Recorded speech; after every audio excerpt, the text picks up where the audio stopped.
Jamaica was founded by Columbus in 1494. The original inhabitants, the Arawak Indians, were annexed as they were deemed hostile to the Spaniards. Jamaica remained a base for supplies during the conquering of the Americas. Eventually the English attacked and took over, in which they grew the sugar industry and slave trade. After multiple strikes for independence, in 1962 Jamaica finally became its own nation.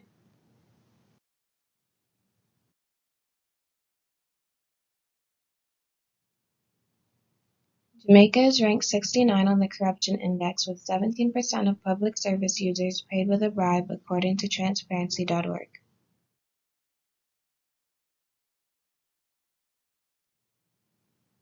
Jamaica remains at 16.5% in terms of poverty, and which continues to only increase. Corruption is directly related with poverty rates, as it lowers economic growth and increases income inequality.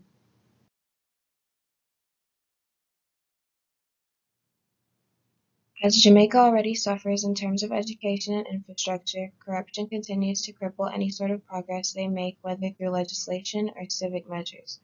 It renders most of the government non-intuitive, in addition to rigid elections.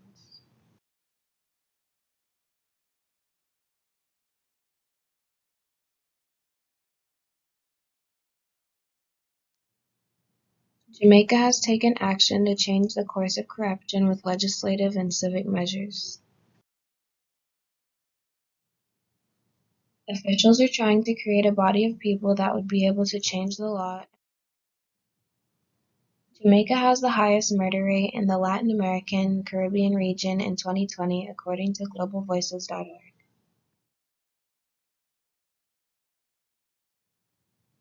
As a result of political and economic stagnation, the crime rate in Jamaica increasingly gets worse. Political violence is a leader in deaths among the country, as criminal gangs ally themselves with political parties to encourage their support through brutal means. Among those, robberies, assaults, and home invasions also add to the list. Jamaica has an average homicide rate of 55 per 100,000.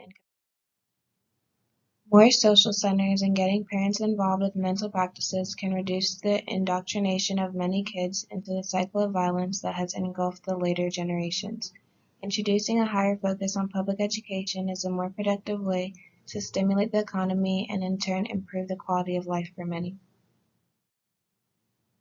Jamaica's economy has little to no growth, as the public debt is 145% of the GDP.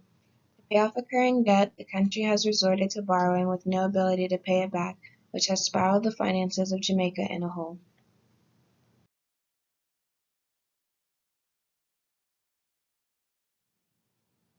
This implies that with little to no economic growth, the poverty rates will only continue. Creating job centers, providing social services, stimulating other sectors of commerce, reducing the reliance of loans, and the ability to sustain long-term growth will ultimately reduce crime rates and corruption, as many will not feel as compelled to fight for a better life. Programs being flexible and strongly backed in order to meet the needs of the people will vastly improve the landscape for many Jamaicans. Hi, my name is Madison Graham, and I'm doing an interview with my friend's sister who actually immigrated from Jamaica. The interview is going to be in like different clips but put together because we weren't able to be face to face, and I wanted to make a video for you guys so you could understand like where she was coming from and hear her voice. The first question I'm going to ask her is what is her name, age, family of origin, and what does she love most about Jamaica? Hi, my name is Anaya Vassal. I am 20 years old, and my mother's side of the family is from Trinidad and Tobago, and my father and that side of the family is from Jamaica. One thing that I love about Jamaica is the sense of community that's there, and just having family there and being able to call your neighbors family, and then always being able to depend on them. The next question I'm going to ask her is why does she think when people hear Jamaica, they always think of it as being a peaceful and safe place? But a lot of people aren't aware of the social and economic issues, so let's see her opinion. Why do I think when people hear Jamaica, they always assume it's peaceful and safe? I think it's because of how Jamaica is marketed. It's definitely marketed towards tourists as a vacation spot. That's why you think of the white sandy beaches and just a peaceful vacation spot and things like that. It's because the image, it's also because the image that's being portrayed, it doesn't publicize the social and economic climate that's going on. So people aren't going to automatically assume or think twice about what it would be like to be on a Caribbean island when all they see is what it's like to be on a resort in Jamaica.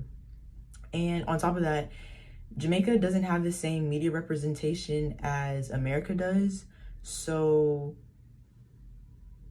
it's harder to see Jamaica as anything else besides somewhere to vacation. The next question I asked Anaya is, does she think it'll be beneficial if tourists knew what was actually going on in Jamaica besides the beaches and what everybody sees on the media? Do I think it's beneficial for tourists to know what's going on in Jamaica? Yes, I think it's important to know and to be aware of the countries that you're visiting, regardless if it's a European country, if it's an Asian country, African country. If you're going somewhere else, you need to know the environment and surrounding, regardless if you're staying on a resort or not. You know, it's important to research and seek out that type of information to be aware and not just go into a new place with complete oblivion and things of that nature. Jamaica shouldn't really have to publicize like a warning. I know people do say, you know, it's advised to stay on the resort and things like that, but you know, just do your own research. It'll definitely come in handy to know where you're going. The next thing I asked Anaya is, if there was one thing she could change about Jamaica, what would it be? One thing that I would change about Jamaica is having more funding for schools, because some schools are underfunded. So schools would have to reach out to the parents and ask for donations and things like that. And if it was just properly funded by the government, then this wouldn't be an issue in the first place. The next question I chose to ask Anaya is, what are the cultural differences between Jamaica and America?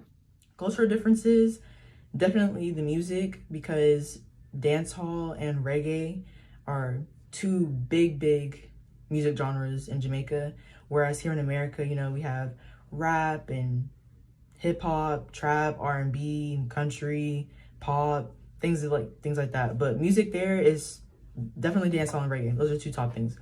And then of course food, you know, there's plenty of different dishes. There's something called ackee and saltfish, and that can be eaten for breakfast or for a dinner. There's plantain, there's jerk chicken and beef patties and things like that. The last question I chose to ask Anaya is, what is her favorite Jamaican artist? And my favorite artists, I would say, are my top two at least, are Shensia and Vibes Cartel. First, I want to say thank you to Anaya for allowing me to interview her. And she also helped me interview her uncle, who was able to tell more about the topic on corruption in government and stuff that really talks about the deeper parts of Jamaica. And those are going to be listed on the next slide because he wasn't able to send a video or anything, but he did send answers to the questions.